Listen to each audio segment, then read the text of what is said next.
Hi, hello, welcome to Praganya Sree Kitchen. Thanjavur sambar எப்படி செய்கிறதுன்னு பார்க்கலாம். ஒரு கப் துவரம்பருப்பு எடுத்துக்கோங்க. அது நல்லா கழுவிட்டு குக்கரில் போட்டு 3 விசில் வேக வச்சுக்கோங்க. அதுக்கப்புறம் நம்ம வெங்காயம், தக்காளி, பூண்டு, பச்சை மிளகா, கருவேப்பிலை, கத்திரிக்காய், முருங்கைக்காய் எடுத்துருக்கோம். கூடவே கொஞ்சம் புளி கரைச்சலும் எடுத்துருக்கோம். இப்போது இந்த தேவையான பொருட்கள் எல்லாத்தையும் நம்ம நல்லா கட் பண்ணி ரெடியாக வச்சுக்கலாம். ரெடியாக வச்சுக்கிட்டதுக்கப்புறம் நம்ம ஒவ்வொரு ப்ராசஸும் பண்ணலாம். இந்த தஞ்சாவூர் சாம்பாருக்கு நம்ம எப்படி செய்ய போகிறோம்னு பார்த்திங்கன்னா, ஃப்ரெஷ்ஷான சாம்பார் பொடி நம்ம அரைச்சி போட போகிறோம். அந்த பொருட்களும் பார்த்துடலாம். மசாலாக்கு தேவையான பொருட்கள் பார்த்திங்கன்னா, மிளகு, வெந்தயம், சீரகம், துவரம்பருப்பு, கடலைப்பருப்பு, தனியா, அதுக்கப்புறம் வரமிளகாய். இது எல்லாத்தையும் நல்லா ட்ரை ரோஸ்ட் பண்ணிக்கோங்க. ஸோ ஒவ்வொரு இன்க்ரீடியண்ட்டும் ஆட் பண்ணிக்கிட்டாலும் சரி, இல்லை மொத்தமாக நீங்கள் ஆட் பண்ணிட்டாலும் சரி, கருக வைக்காமல் ஒன்றா பொறுமையாக அது நல்லா வறுத்து எடுத்துக்கணும். ஸோ அது நல்லா வறுத்து எடுத்ததுக்கப்புறம் எண்ணெய் விட வேணாம், ஜஸ்ட் ட்ரை ரோஸ்ட்டு தான். ஸோ நல்லா வறுத்து எடுத்ததுக்கப்புறம் நம்ம அதை ஆற வச்சுட்டு பவுடர் பண்ணிக்கலாம்.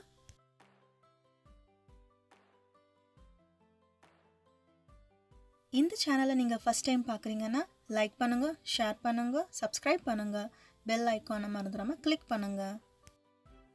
கூட சொன்ன குவான்டிட்டியோட எக்ஸ்ட்ராவாக நீங்கள் போட்டுக்கிட்டீங்க அப்படின்னா, நீங்கள் ஃப்யூச்சரில் ஒரு 2 வீக்ஸ் கழிச்சு இல்லை 1 வீக் கழிச்சு திருப்பி சாம்பார் செய்ய போகிறீங்கன்னா இதை ரெடியாக நீங்கள் செஞ்சு வச்சுக்கலாம். ஒரு ஏர்டைட் கண்டெய்னரில் போட்டு ஸ்டோர் பண்ணி வச்சுக்கலாம். இந்த ட்ரை ரோஸ் மசாலா நல்லா அரைஞ்சாச்சு. அரைச்சதுக்கப்புறம் ஒரு கடாய் எடுத்துக்கோங்க. கடாய் சூடானதும் 2 ஸ்பூன் எண்ணெய் விட்டுக்கோங்க. எண்ணெய் காஞ்சதுக்கப்புறம் நம்ம என்ன பண்ண போகிறோன்னா, ஒரு ஸ்பூன் கடுகு போட்டுக்க போகிறோம். கடுகு நல்லா பொரிஞ்சதுக்கப்புறம் ஒரு அரை ஸ்பூன் ஜீரகம், 1/4 ஸ்பூன் வெந்தயம், இது 3த்தையும் வறுத்துக்கோங்க. இது நல்லா பொரிஞ்சதுக்கப்புறம் பூண்டு தட்டி போட்டுக்க போகிறோம். ஸோ இது நல்லா வதக்கிக்கோங்க. பூண்டோட பச்சை வாசனை போகிற வரைக்கும் கொஞ்சம் நல்லா ஃப்ரை பண்ணிக்கோங்க. கூடவே பச்சை மிளகாவையும் ஆட் பண்ணிக்கோங்க. பச்சை மிளகாவையும் நல்லா ரோஸ்ட் பண்ணிக்கோங்க. ரோஸ்ட் பண்ணிவிட்டு கருவேப்பிலை போட்டுக்கோங்க. கருவேப்பிலை போட்டதுக்கப்புறம் வெங்காயம் போட்டுக்கலாம். வெங்காயம் நல்லா வதக்கிக்கோங்க.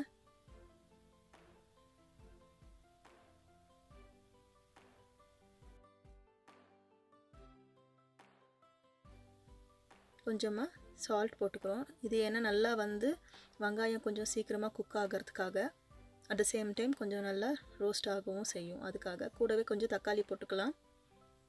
தக்காளி ஆட் பண்ணிக்கோங்க. தக்காளி போட்டது நல்லா வதக்கி விட்டுக்கோங்க. அதுக்கப்புறம் மூடி வச்சு மூடிடுங்க.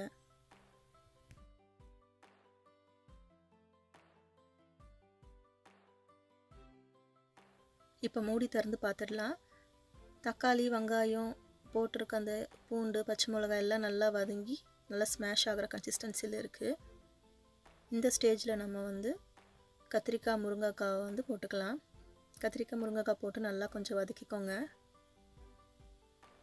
அது மற்ற மசாலாவோட நல்லா மிக்ஸ் ஆகட்டும். அந்த வெங்காய தக்காளியோட நல்லா மிக்ஸ் ஆகட்டும். மிக்ஸ் ஆனதுக்கப்புறம் ஒரு அரை ஸ்பூன் மஞ்சத்தூள் ஆட் பண்ணிக்கோங்க. 1 ஸ்பூன் அளவு எல்ஜி பெருங்காயத்தூள் ஆட் பண்ணிக்கோங்க. நல்லா கலந்து விட்டுக்கோங்க.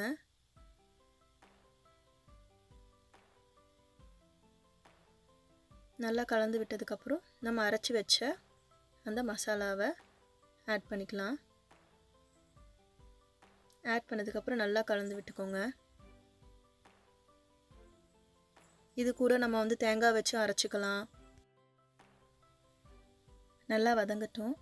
வதங்கினதுக்கப்புறம் இந்த சாம்பாருக்கு தேவையான சால்ட் போட்டுக்கோங்க. சால்ட் ஆட் பண்ணதுக்கப்புறம் நல்லா கலந்து விட்டுக்கோங்க. கலந்து விட்டதுக்கப்புறம் இந்த புளி கரைச்சலையும் சேர்த்துக்கலாம். புளி கரைச்சலையும் சேர்த்து நல்லா கலந்துருங்க.